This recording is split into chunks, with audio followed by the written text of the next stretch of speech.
Here's how you load the paper in your HP printer. So on this particular one, you have to load the paper from the top. There's a little clear protective tray that you have to slide out.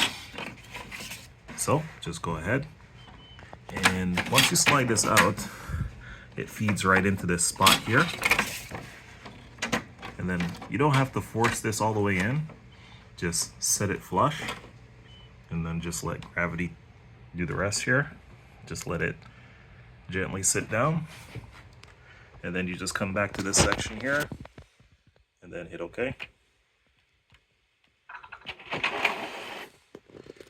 And then you'll see here that it took this sheet of paper here.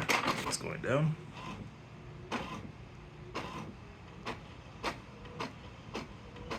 Then it should come out the other end here.